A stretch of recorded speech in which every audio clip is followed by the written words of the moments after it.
Within the razzle dazzle of your perfect world, we inhabit the imperfect spots.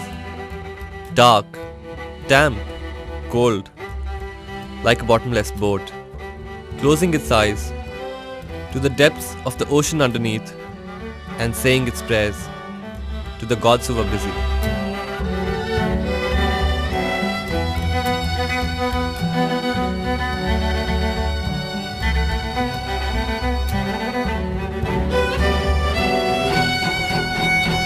Ever dreamt on a footpath, lying without a shirt, and stars hiss out their secret windy whispers? Exactly then, inside me, a hungry slum revolts. Food in the trash can, half-eaten apples, rotten bread, soggy biscuits. Their unfinished meals by nights become our breakfast treats by morning.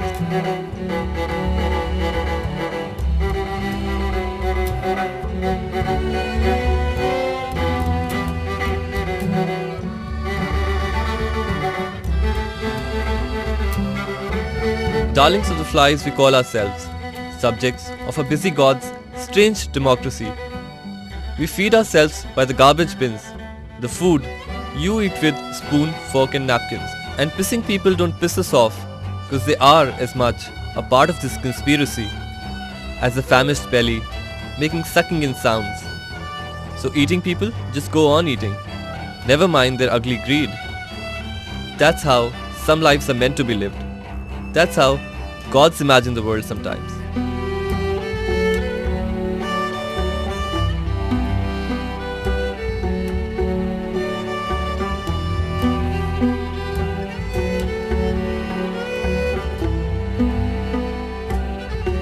Time is the biggest healer, they say, but they do not talk about how it heals, how one feels.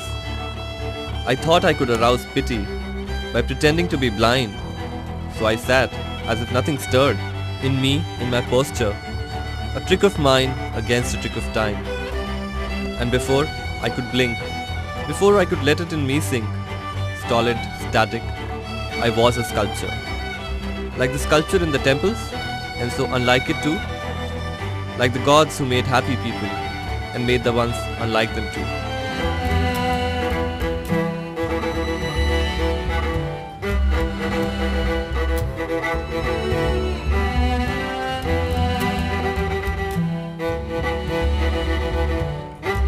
Free spirits, born on a special Independence Day, without a childhood to step into, and a lot of instant growing up to do. The allocation was not fair. Homes for them, roadsides for us, temples for them, queues for us, schools for them, endless labor for us, them and us, choices and leftovers, and irreversible destinies, designed by the gods who were busy.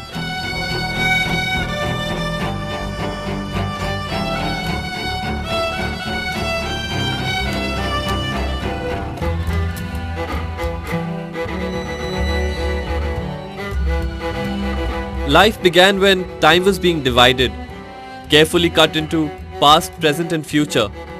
We couldn't make it to collect our share. Some of us lagged in the long lines. Some begged on one leg, some with empty bowls, while others were shooed away. So we borrowed our presents, forgot our pasts, and hoped for a future that never was. But what remains is the pain, and no one to blame. Some blame the government, others the system. But if you really ask us, we'd only blame the gods who were busy.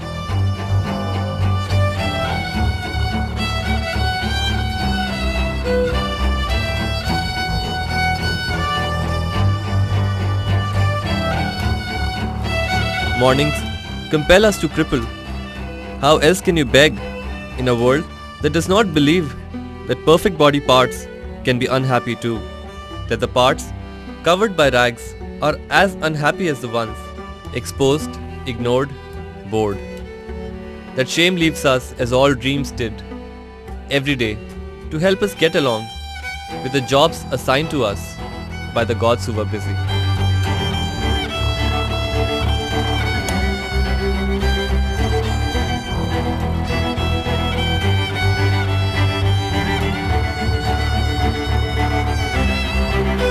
the holes in my shirt?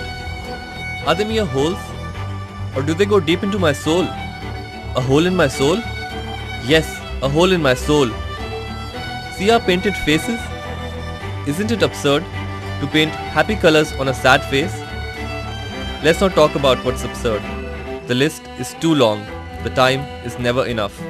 Beg for a living, live for begging, and then get photographed by people trying to make a difference.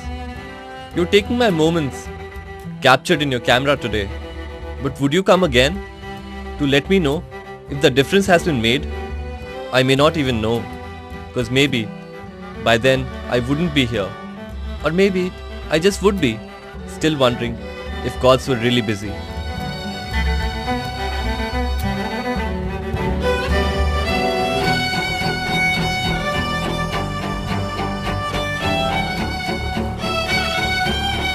Heart-shaped balloons, red translucent souls, for those with a full heart and for the ones with holes. Trying to make a living in this depressing traffic, trying to keep their heads afloat in a metro evening sky when birds homewards fly to the gods who were busy.